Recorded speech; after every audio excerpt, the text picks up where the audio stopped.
This is Chattanooga Civics. I'm Nathan Bird. The city of Chattanooga is getting ready to vote for a new mayor and city council. Early voting will begin February 10th and end on February 25th. The deadline to request an absentee ballot is February 23rd. Election Day is March 2nd. Please visit the Hamilton County Election Commission website for more details.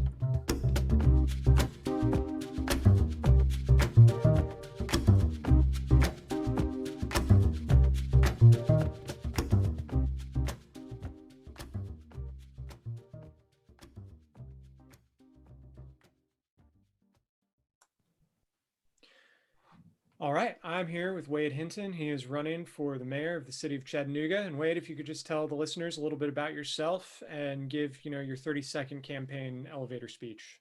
Okay. Hey, Nathan, first of all, thank you for doing this. It really it's important work that you're sharing and providing to Chattanoogans on some. This is again a really important decision that folks will make over these next few days. And they've been making over these last couple of weeks, in fact, around who's going to be the next mayor, but also city council representative. So thank you for this. I know this is a labor of love, so just thanks for that. Listen, I'm a native of Chattanooga. I think you mentioned you are as well. And I grew up in a community called the West Side, which is quite close to the Trade Center right downtown. And it was a community that embraced me, loved me, taught me a lot of valuable lessons. My mom raised me there with my two older sisters, and she just really poured into me the importance of giving back and service. That's something that's been a part of who I am. I've attended public schools my time here, all of my, K through 12, if you will. And I left here though, after graduating from arts and sciences, I left here going to Emory University in Atlanta and became the first in my family to graduate from college and went on to law school in Memphis. I didn't think I was coming back. I shared that with folks. I just didn't. It did not. The city was not. It still has challenges around representation when it comes to diversity and inclusion in our community. And I just thought this was not a place where I could grow. And that narrative still remains for too many Chattanoogans. And so I decided, though, that if there was going to be change, if there was going to be an opportunity to work on or address these issues, then, I needed to come back and start working and roll up my sleeves and get busy. I can't just complain about it. That's the kind of person I am. So I've been doing work in the community, but also professionally. I've been practicing law for about 20 years. I have my own firm, so I've been a small business owner. Also was the general counsel locally for Volkswagen, the operations here, but also served as the city attorney for 5 years under Mayor Burke and the city council. And most recently built out the global strategy in the office for Unum and as their first chief diversity officer. But a lot of my work, Nathan, has been rooted in how do we create more access and opportunity and paths for people to really reach their potential and organizations to reach their potential. So so projects like Board Connector was one where I created a platform where I saw there was not a lot of diversity in nonprofit boards, created a platform that allowed for talent who wanted to be connected and nonprofits that were seeking to be more inclusive could meet. And we've made dozens and dozens of matches to this point, and which has been fantastic. Did some other work around restoring rights to felons who lost their right to vote and getting their path back to participating in the electoral process, but also partnering on a lot of things like the Sankofa Fund. I'm a founding member of that group and continues to do some fantastic work, and Go Vote CHA. And so let me fast forward to why I decided to run in 30 seconds. I looked at everything happening with the pandemic. I saw the disparities that were worsened. They existed before the pandemic. They were deepened because of it. And I knew that if we were going to really begin to get out of this, we can't just do it by just simply recovering. We need to do it in a way that we're strong on the other side, but we're also more equitable on the other side. And I know for us, that's some of it's cultural. but it's also systemic. And that means knowing policy, knowing where the shifts have to take place, knowing what needs to move. And so for me, that's bringing my experience, bringing the things that I have done, right? This is not for me, the things I'm saying, I want to bring people together. That's how I've led. That's how I've done my work, and been very fortunate to be a person that has been able to convene groups to solve hard problems. And so this is what we'll do to get through this. One, this pandemic. Two, I'm going to create a more inclusive economy where more Chattanoogans can, when they hear this is the best town ever, they also believe that. Right. And that means we're being intentional about investing in our people, investing in our neighborhoods in a way that, again, people feel that sense of pride that their city believes in them. And you'll also hear me talk about the fact that we have to do more work in the education system. Although we're not in school operations, these are our kids. I'll be their mayor, and we've got to make sure that they're in the path to whatever they want to do, that we're helping make that path easier and removing those barriers. And lastly, we're going to reimagine public safety and what that looks like. So that's why I'm running. Ultimately, I've been blessed with skills and experience to make the change that I know the city wants, that they're leaning into doing. And I know that the city is anxious for this, and we have to meet this moment. And I'm ready to be that leader to get that done. Great. Well, we'll dive into some of those issues that you mentioned in a minute. But one question that I really like to start these interviews off with, a lot of people are running because they see problems that they want to solve, and that's very important and that's commendable. But one of my favorite questions to ask is, what is Chattanooga's top strength? What is the one thing that we're already doing well, or a resource that we already have that we can capitalize on and use as kind of a springboard to further success? Yeah, so I've always thought our biggest asset as a community was, our people. I mean, I have no doubt that our people and our ability to come around and, as I said, solve hard problems together. And we've seen that happen time and time again, right? We call it the Chattanooga way. I will say that it has morphed a bit. The Chattanooga way sometimes feels like now everybody's doing their own thing. But it is, when people decide that we want to tackle tough challenges, we can be very collaborative. And we saw that with Ed Connect, right? We've seen that with a number of things. And so for me, that's to me is what our strength is. What we've got to make sure we do to get even better at that, though, Nathan, is we got to have more people at the table and more voices at the table. And then lift those voices up and let those ideas and suggestions show up in the work we do. But that's what I would say our strength is. And that leads me into a question, something I hear a lot from my listeners and just other people that I've talked to, is that Chattanooga's government still has a reputation as kind of an insiders club. You get the same people pouring money into the elections, or, making the decisions in the country club rooms rather than the city council rooms, things like that. This kind of idea that, normal Chattanoogans' voice doesn't necessarily get heard. And so I'm wondering, what kind of policy proposals would your administration have to encourage people to get more involved in city government, to encourage people and make them feel like they're being heard?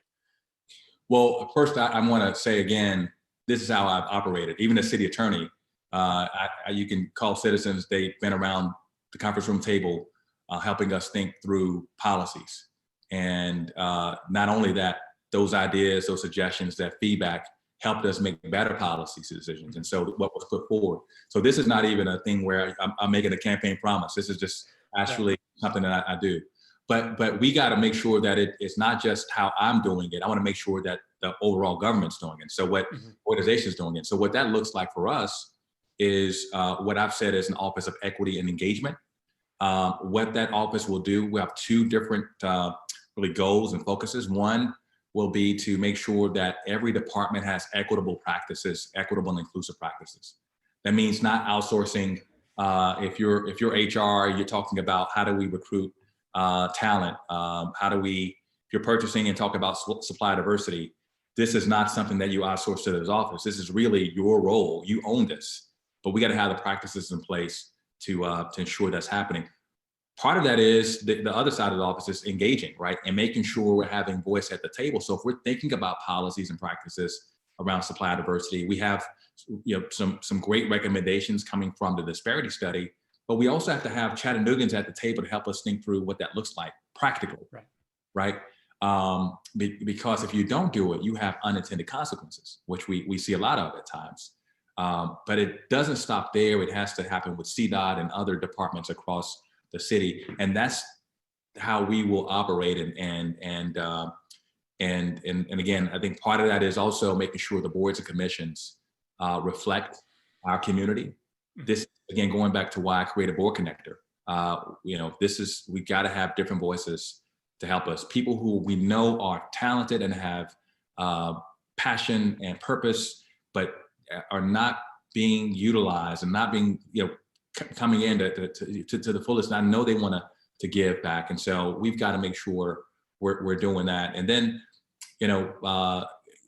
lastly, it is about making sure that we have the right boards and sort of advisory councils, if you will, to help with this.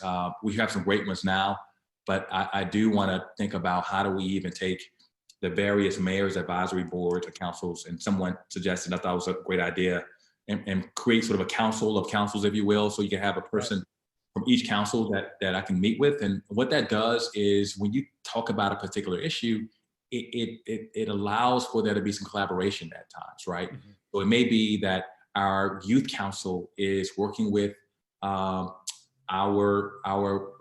mayor's council for women on a particular issue when they can work and leverage and be resourceful with one another. So that's the kind of approach that we want to see. And I'll say this one last thing, and which was, when I think about my particular leadership style, there are a couple of things that come to mind. But Shirley Franklin said this, and it stuck with me. She said, "People want to make sure you're doing things with them and not to them." Mm-hmm. Right? And we've got to make sure that that Chattanoogans know that this is not an insider's club. This is your house, and we're accountable. We work for you, but we want you to be a part of this and help us make better decisions. It's more sustainable when it happens. Mm-hmm. It's real when it happens, and there's more pride in it because you have had a say in it, and that's what I'm excited about. And you've mentioned this new. The name has already escaped me. Department of Inclusivity and Engagement? Equity and Engagement. Equity Engagement. Yeah. And so you've mentioned this new department. That brings me to another question that I have. The Burke administration has split its agenda into 4 focus areas, and that's smarter students, stronger families, safer streets, stronger neighborhoods, and growing economy. How would the organizational priorities under your administration be different? How would they be the same? And how would these priorities affect the organization of your departments? You've already mentioned one here, but if you could expand on that a little bit. Yeah, so I think, first of all, when we talk about priorities, you have to know that my top priority is going to be COVID recovery. It's one of the reasons I got in this race. I want to make sure that again, we get through this not only stronger, but in a way that is more equitable, that more Chattanoogans have a chance to participate in this recovery, and we're mindful of the inequities that are in place. The other components, I would say, you'll see a big focus on what I would say is a more inclusive economy, and that goes to the very heart of we've got to make sure that more Chattanoogans get access to good paying jobs. And that will be an intentional focus on the talent, the training, the investment necessary to do that. Now that touches a lot of different things. That also touches making sure we have access to those jobs. So we talk about transportation, and I've shared this with a couple of forums about the fact that when I was at Volkswagen, there was not a bus stop there, right? And so when you're making those investments, when you're making those decisions, we've got to think about it in that broader sense, right? And so now, what are those routes that are necessary to get people to opportunity? And that's how we're thinking about that. And then the other big is going to be investing in kids. I was very fortunate that I had a mom that poured into me, I had some teachers that poured into me, and I had some exposure to different things. We've got to make sure that our kids have exposures to whatever path that might be. And that means certainly continuing to invest in the Office of Early Learning, but that also means partnering with our school system and providing any support they might need outside of those school buildings, whether it's after school programs, whether it's camps, but being there to invest in them and showing the paths that may be possible. I've said, our community centers can be a career hub for our kids if we do it right. And so it's not just, listen, I played plenty of basketball at the Westside Rec Center. I was pretty good back in the day, but I could jump, but there's so much more than that, Nathan. And so we have an opportunity to make sure our kids, that we're pouring into them. And then, and so you also have to look at the sort of holistic neighborhood piece, right? And so you'll hear us talk about that in a way that gets to really taking a step back and assessing our neighborhoods to say, what's strong? Where should we invest? Is it a transportation issue? Is it a green space issue? Is it a dilapidated housing issue? Is this is it an infrastructure issue, sidewalks and potholes and paving that's needed? Every neighborhood's going to be different. We got to make sure we hold on to the character of those neighborhoods, but really taking a step back and making sure we're doing it. That's the work I've done some of this, but that's the work I'm excited about doing. And then lastly, our public safety is going to be a major component of our priorities. So those are the four, if you will, priority areas for us, and that's what you hear us talk about consistently, and driving home. And I think those are four that I always expect Chattanoogas would rally around. We want to invest in our kids. We know we have to have that talent and those paths and passion and purpose for a brighter Chattanooga, a better Chattanooga. We know we have to invest in our neighborhoods. We know we have to do the work to get Chattanoogans to those good paying jobs and thinking about it strategically, right? And we know we have to do things differently when it comes to public safety as well. So I think, again, folks were fired up about that, could be fired up about that. So I want to dive into a couple of these in a little bit more detail. The first one you mentioned was COVID. As a lot of my listeners, I say this in almost every interview. Hopefully by the time elections roll around and the new mayor's installed and everything, we're already kind of on a downswing. The vaccine is already taken effect. But like you mentioned, there's going to be a lot of recovery that needs to be done in terms of economic impact and, lifting people back up who have been struggling with, making their rent or keeping their small business open. So what policies are you proposing that'll actually help these people to, make that recovery on the economic side? Yeah, so Nathan, I think I was the first candidate to actually release a COVID recovery plan. And what you see from that is it's a framework. In the framework, is really centered around three components or three aspects, right? It's collaboration, right? Recognizing that it's not just the city, it's going to be us working with the county and other community stakeholders. There's a framework of equity and engagement. Going back to our earlier conversation, right? When you're making decisions around, what kind of policies the policies you referenced, we've got to make sure it's reaching people where they are and being mindful of those things. And then last one is accountability, right? It's just really being sure that we're going to do what we say we're going to do, and you can have transparency in terms of how we make those decisions.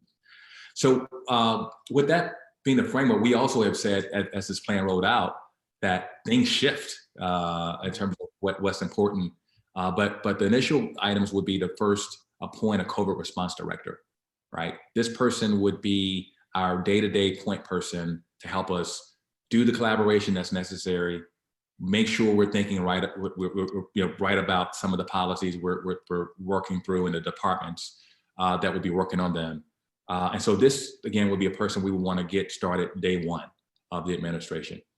Part of that also includes making sure that we're partnering with the county and other stakeholders for vaccinations for Chattanoogans. That means trying to use maybe even our community centers as sites for vaccinations. Helping think through, should we do some mobile work, right? Where for those folks who cannot or don't have access to transportation, right? So thinking about it from an equitable perspective to reach more Chattanoogans is a way we want to do to roll out this vaccination. And part of that's education as well. The third component of that is making sure that we're doing work to keep people in their homes, right? We know that I was on with Emily O'Donnell last night, and we were talking about some of the challenges now with just evictions and in the space of COVID and what's happening. And so we've got to make sure we're supportive in that. And that includes maybe looking at even a right to counsel, right? Where you have folks who show up at court, they don't have an attorney, they have a lawyer on the other side who knows everything, and they're just trying to figure this out and didn't realize that they had certain rights. And so we've got to, so figuring out how we can work with some of the partners in town to provide maybe that service will be helpful. Then lastly, I think from a small business perspective, right? We have seen some grants go to small businesses. Some of those dollars flowed from some work I did years ago at the city. We created an economic development lease payment from some of our larger employers on these incentive deals. And we created a provision that allowed these funds to go into the IDB that are now being used to help support some of these grants. And so we'll see more of those grants come out. But what we want to do, Nathan, is make sure that the information as it gets out is touching more people. Like using some other means to get there as well. And whether it's our churches and faith-based organizations, some grassroots organizations, restaurants. But I mean, we have to make sure that the information is getting to the folks as best we can. The other side of this is making sure that we have the technical assistance. So we are supporting organizations that can provide the technical assistance to those organizations or those entities that need them as well. So those are the types of things that we're looking to do. And lastly, I mean, you see in the plan that we do account for the fact that some of our kids are falling behind and wanting to work with Dr. Johnson to figure out how do we provide some support to make sure they get back on path. And then, those are the things that and finally, I guess the last thing is around job training as well. We know some folks lost their jobs for this time. And so if we can partner with the chamber and some other folks in the community, we want to do that too. Yeah. And then you mentioned transportation as a big issue, and you talked about public transportation in particular. You gave the example of Volkswagen, making sure there's a bus route, making sure our bus routes make sense for where the people live and where the jobs are. Could you talk a little bit more about your transportation plans? Do you have any plans, beyond the public transit side with regards to how we build and maintain our roads, or with, different ideas of sidewalks, bike lanes, that kind of thing? Yeah, so a couple of things I say about that. First of all, as the city attorney, the claims analyst was literally next door to me. Mm-hmm. And so I can't tell you the number of times we talked about potholes and people whose cars have been ruined because of a pothole damage. And so I'm very familiar with this particular issue. So a couple of things I would say. Yes, you're going to see us. In fact, we'll talk about this pretty soon, right before, I guess, the election. We'll talk about some jobs work we want to do around infrastructure that can go right to some of the paving needs that we have around the city. So we're excited about what that looks like. We can get some Chattanoogans back working, quickly. Work with the city council to do that. But that, I think, also addresses a lot of our infrastructure concerns and questions that are pressing right now. Additionally, I want to make sure we're using technology to help support some of our decisions around, where we invest in terms of sidewalks or paving. There are some cities like Philadelphia and Seattle and others that have used this and seen some cost savings on how they prioritize. What's cool about this is too that some of those cities have citizens engaged and using that technology to identify where there are problem areas. And then lastly, when it comes to the overall prioritization, I do want it to be a participatory process for citizens to help us make these decisions. Now, the only thing I'd be guarded about with some of that is making sure that one neighborhood association that is larger and more active doesn't crowd out the smaller, less active neighborhoods, but would have certainly major needs. But we want to see that kind of decision-making process happen. That again, it goes back to my point of having more Chattanoogans at the table to help us make these decisions. And so that gets with sidewalks, gets with paving, so that's what you would expect from us. But you're going to see some major investment. Now, this first year, how we do it will be a little bit different from the following years, because I think we do have a chance to maybe use some of our rainy day fund to help support that part of it. But it's one time. You don't want to use rainy day funds for recurring expenses, right? And so after we sort of get some balance there, I do think the sustainability of this funding, we'll have to make sure we're looking at other ways to support the funding. So great. And in your original answer, you mentioned education, and you gave a pretty detailed explanation of your plans there. So I don't have any follow-ups on that, but you also mentioned public safety.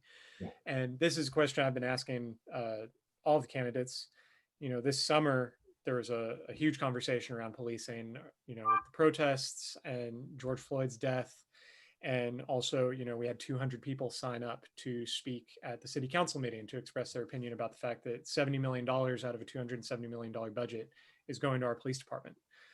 And there's a lot of different ways to approach this. And I've heard everything from, we need to increase police budgets so that we can have better police officers, that they can have better training, that this kind of thing doesn't happen again. And then other people who think that the system is broken and that we need to de-invest from the police and reinvest in other parts of our community in order to kind of address the root causes of crime. So there's a lot of different ways to go about this. I'm wondering where your administration stands and what your plans are around policing, both as it relates to the budget and any other, new regulations or training that you might implement. Yeah, so first I'd say, Nathan, this summer was, personally, it was frustrating. I can't say frustrating doesn't capture. That's not even close to what I felt. I think it was traumatic. I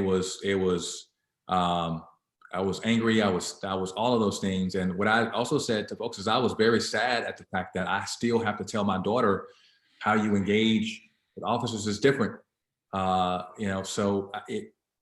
we've got to get to a place, and my work is to get to a place where we don't have to have that conversation as much in Chattanooga, because we've done the work starting in April to begin to address these issues. And so, listen, my announcement, I said, hey, I believe you can say Black Lives Matter and support law enforcement, and I mean that. I think in public safety, I really do mean that.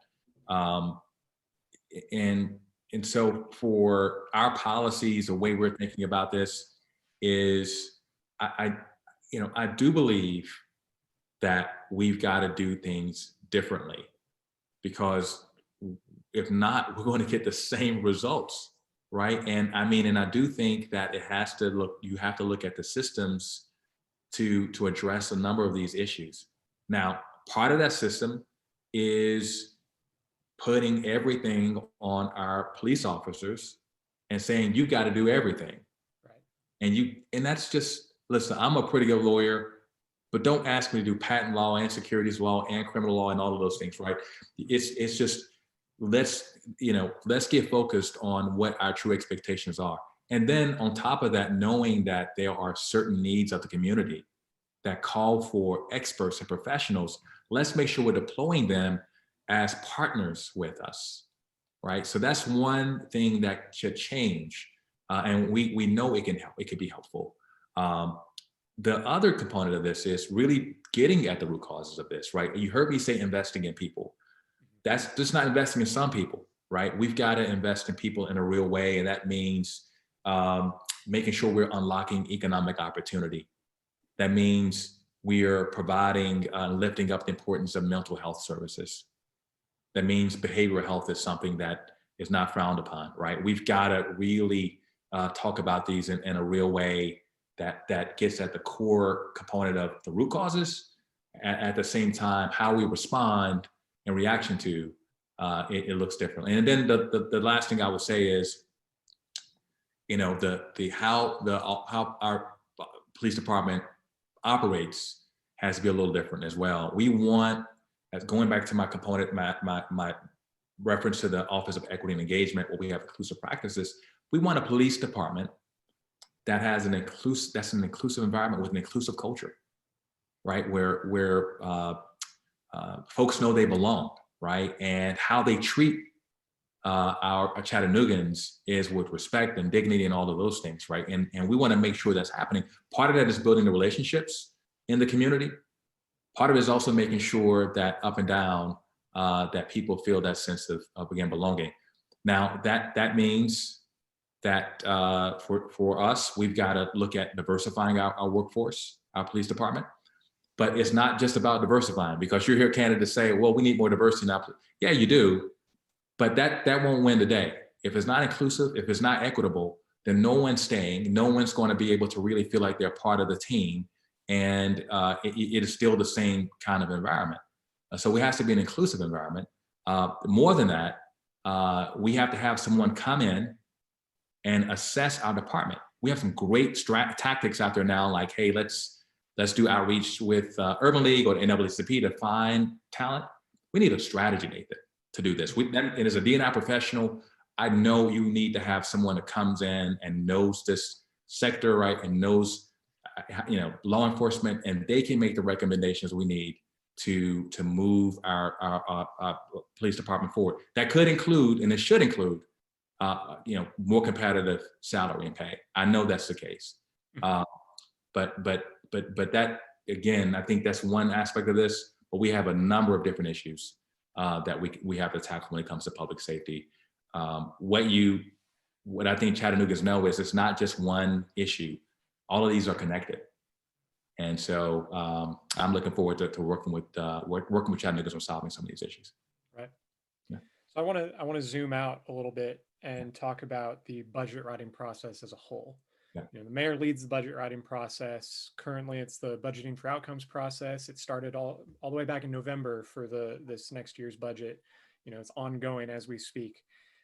How will the community input process change or remain the same under your administration? And also, is there any particular way that the allocation of funds might change that you already know kind of off the top of your head? Well, I think, so what I'll say is on the budgeting for outcomes process, and I think at its core, it was to create more accountability, right? It was to create a sense of more transparency. And I think at its core, those core components will remain.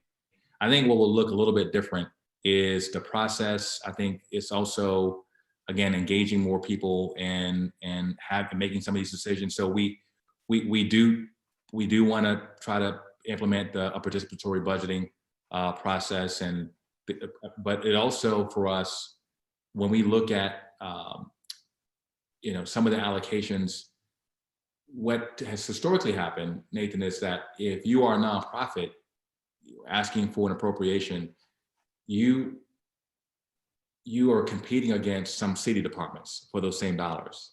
Mm-hmm. And so we want to really get away from that. I want to be able to say, all right, we know that,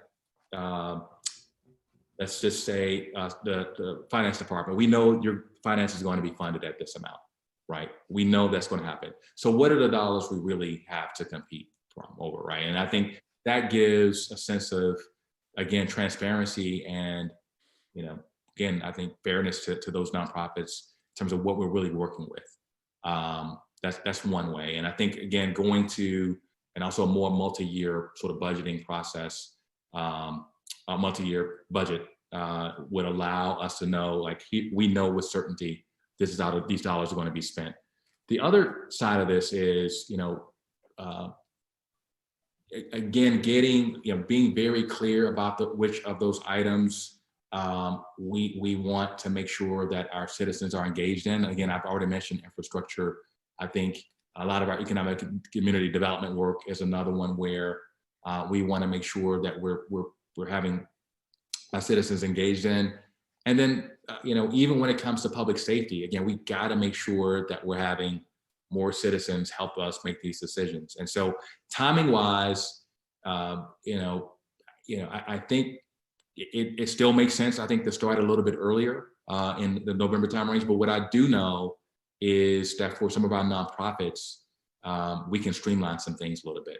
And I'm committed to doing that.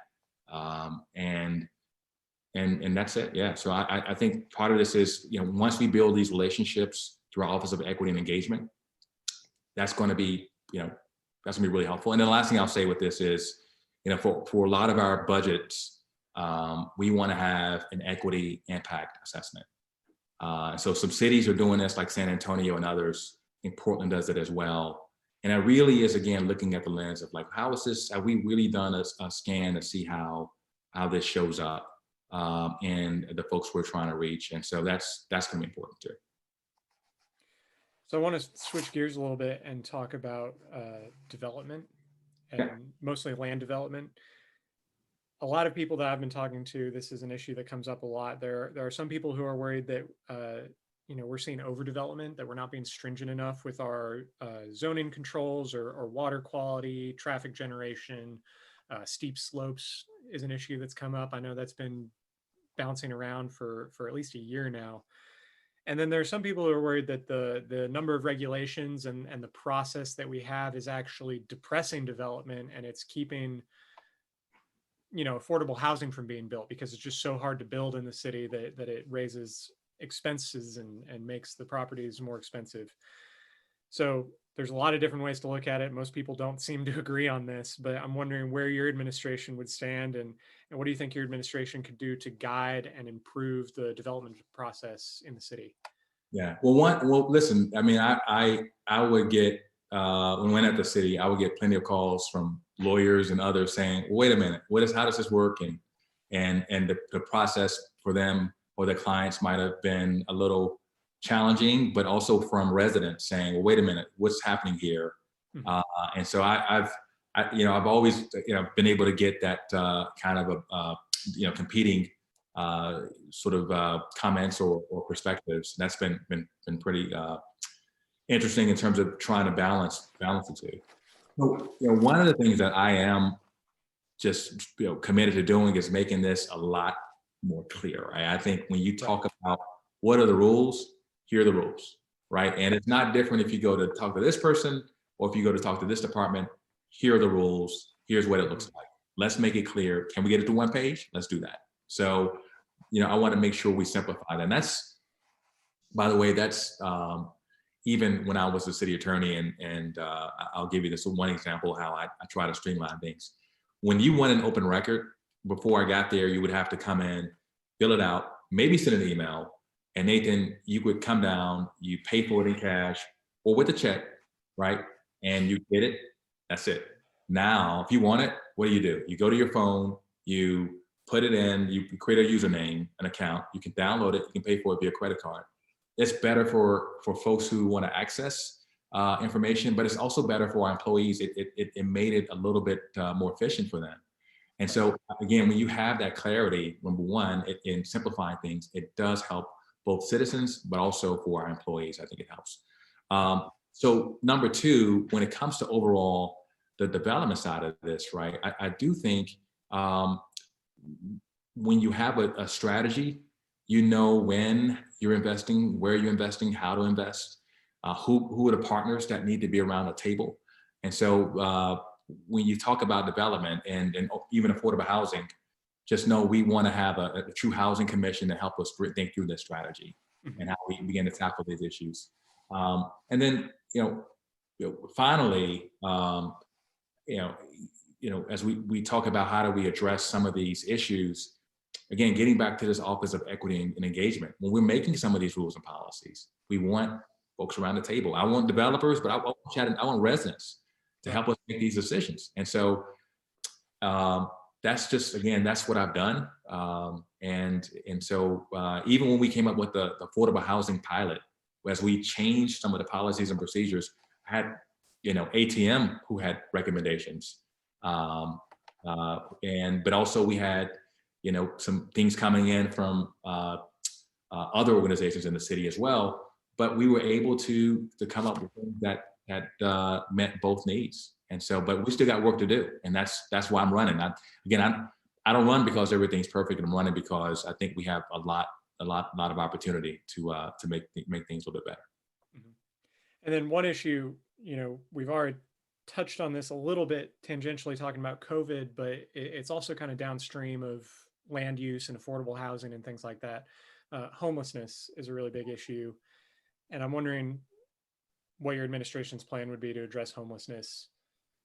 Yeah, so listen, first of all, I mean, getting back to COVID, right? We know that, again, I mentioned that we have evictions happening, and the first thing we can do is making sure we don't add to that number, the number of homelessness, right? We've got homeless. So we've got to make sure we're providing the support and resources for Chattanoogans that are hurting right now, right? So I want to be clear about that. The other aspect of this is what you've heard me say and others have heard me talk about is we've got to make it easier to access the resources and the partners and stakeholders that's needed to help those who are homeless Chattanoogans and to get them what they need to get to, whether it's housed or whether it's get the job or whatever it is. But we've got to make it a little bit easier. So I've talked about having a one-stop shop or some kind of hub where it's easier for folks to do this. I was meeting with a group of pastors, and there was someone who had a homeless ministry, and I was like, well, who do you call for things, right? And they didn't really know how to engage, right, to support. And that's a tough place to be, right? When we are all working towards the same goal, but again, thinking back to what I said, the Chattanooga way, everybody's doing their own thing. It makes it a little bit harder. And through this collective impact, we'll be able to, I think, make the biggest impact. And so that's one aspect of this. The other side of this is if we got to have more places and spaces for housing those who are homeless, right? And if we don't create the units, then that's an issue. And so again, affordable housing touches a lot of different folks, but we've got to make sure we're creating space units. Whether it's through transitional housing or for permanent housing, which we can send folks. And then lastly, again, getting back to supporting the mental health services, behavioral health services, wraparound services. Again, that one-stop shop with our partners that are doing a fantastic work. We can better plug folks in to those services and what's needed to get them through and everyone should know that, I'm going to be a mayor that's going to talk about this. And I'm going to be a mayor that will,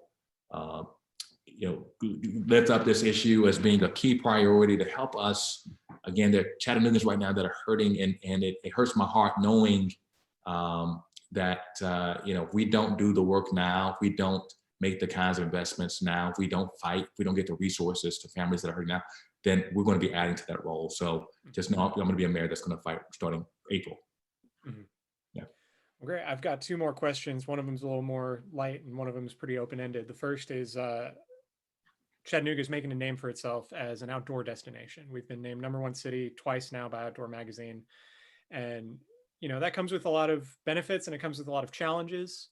There's growth associated with that. And there's also, potential for overgrowth associated with that. So I'm wondering, what is your administration plan to do to not only increase the benefits of this new outdoor reputation, but also to make sure that, it doesn't go astray, we don't overgrow, and also that communities that have historically been kind of disconnected from the outdoors are able to make those connections and take advantage of the resources that we have? Well, man, listen, I was I think it was on a hike, and I was talking to someone, and I said, well, I met someone and we were just talking, and I said, well, why'd you all move here? And he said, yeah, actually he moved here and his wife moved here because of climbing. Mm-hmm. And the climate community here is pretty strong. And so for me, it's just it just tells us, that being known as this outdoor place of for folks to come. I think that's what we want to be known as, right? This outdoor capital is what I was going for. And I think we want to continue to lift that up in a real way. Mm-hmm. Now, so what that means is, how we're marketing ourselves, right? I mean, to companies as well, right? I mean, the lifestyle here is one that we want to make sure that we continue to attract talent, but we also continue to attract employers here. That's going to be, again, how we package ourselves. But to your point, we've got to do more to get more communities having access to our outdoor amenities. Some of that includes, us focusing on the neighborhoods again to ensure that there are green spaces and parks that you don't have to go to Cloudland Canyon for a hike. You can go to other places, right? You don't have to go to Coolidge Park for greenery. You can do this in your neighborhood. So we want to make sure we're creating more spaces like that. There's been some great work started by the Trust for Public Land and Jenny Park and her team. We want to work with them to begin to identify those spaces where we can do this. But it also means that we are thoughtful around some of the partners we have in place. I was at Reflection Riding about 2 weeks ago, and one of the questions I asked was, does the city send any kids like through our YFD programs to Reflection Riding, right, at the Nature Center? And answer to that is no, right? Well, I think there's some great opportunities for us to leverage some existing partners in town to make sure we get exposure and talking about it as being, being an option, right? Community centers actually having imagery of folks, climbing and kayaking and all of those things, right? To again create more exposure there. So I'm looking forward to that part of it. There's already been some great work that's being done right now. I know Mo Baptiste is doing some work around this to get some more connection. There's some work that, again, Trust for Public Land is doing to create some more work in terms of green spaces and connections there. And so I'm fired up about it. It's gonna be good. Great. And my last question is very open-ended. What is the most achievable change you think can be made in Chattanooga? In other words, what's an idea that you have 100% confidence, doesn't matter what city council says or what, the political pressures are, what's something you can do, kind of first 100 days, first 100 days, or I was thinking more of my first term. That's fine. Yeah, go with it. Well, this is what I would say, right? So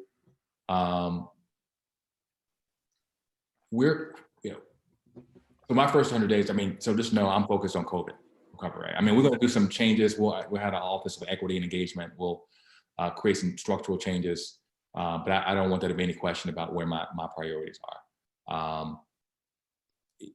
So what you'll see, and I have no doubt that these things are going to happen, you'll see us implement the disparity study recommendations. You'll see more minority and women-owned businesses getting business with the city, but also you'll see that our anchor institutions like UNM and Blue Cross and others will come around the table, and they'll also move the needle in that space as well. Mm-hmm. You'll see a city that's more engaging and bringing more voices to the table and how we make decisions. You'll see the work that will help us create a housing strategy. You'll see those kinds of things.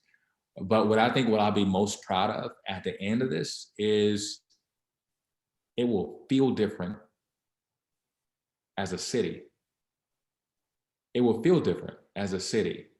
And you will know that Chattanoogans have been heard, and there's nothing better than that. I've been making calls and talking to folks, and there was a woman I was speaking with, and she was talking about a neighbor that went through the short-term vacation rental ordinance process with me and the team here at the city. And what she said was a neighbor felt heard. And there's nothing better than that. I think it's so rewarding. And so I want Chattanoogans to know that they're going to have a mayor that will champion inclusion, that will champion equity. And they're going to start they're going to start believing and knowing that this is a city that believes in them. And for me, I think, again, that's a win for us all, right? Because it's going to literally feel different. And that's the thing I'm most excited about. Because we do this work now. I think about my daughter when she turns 18, and we have a few years before that happens, but she should look around and she should know with absolute certainty that this is our city too, because we have done the work starting in April to make sure that there's representation. We have done the work starting in April to make sure that this is downtown that feels like it's for everybody, that it feels like it's for Chattanoogans, not just for tourists, but for Chattanoogans. She's going to know this, and she'll know it, but also kids from Alm Park will know it, and also kids from Lookout Valley will know it. And that's the thing that I'm most excited about. I know that's achievable because, again, this is something that Chattanoogas are hungry for. And it won't be because I did this. It's going to be because we did this. And again, I'm excited about what that's going to look like and feel like for our city. And it's going to attract more people here, by the way, more companies here. But more importantly, it's going to keep Chattanoogans here. The talent that's here, it's going to keep them here. And I'm really excited about that. Great. Well, Wade Hinton, where can voters find out more about you? Sure. First of all, let me say thank you for hosting this. And again, I started out saying thank you for putting these together. I know it's late, and it's a little late, and you're still doing this. And so again, thank you for doing this, man. Listen, you can go to wadehinton.com. That's Wade, HINTON.com, and there you'll have some information about my background and the work I've done. For me, you'll hear me talk about inclusion and equity and economic development, all of those things. This is work that I've been doing. And as much as I know you may hear candidates say, this is the work I've been doing. I've been at the table negotiating for thousands of jobs. I've been at the table to create programs and policies that are moving our community forward already. So I really do come in ready on day one. I know others may say it, because they might have worked with the city on some things. It's nothing like working at the city and knowing how it actually works, and working with the county and working at the county and knowing how it works. Mm-hmm. And so you can find my information there. And I really want to say I would be appreciative, so humbled, and to have your vote. So as you're thinking about making a decision on it, I would love to have your vote. I got to ask for it, Nathan. Got to ask for it. So. Very good. Again, thank you for your time, and good luck in March. Thank you so much. I appreciate it.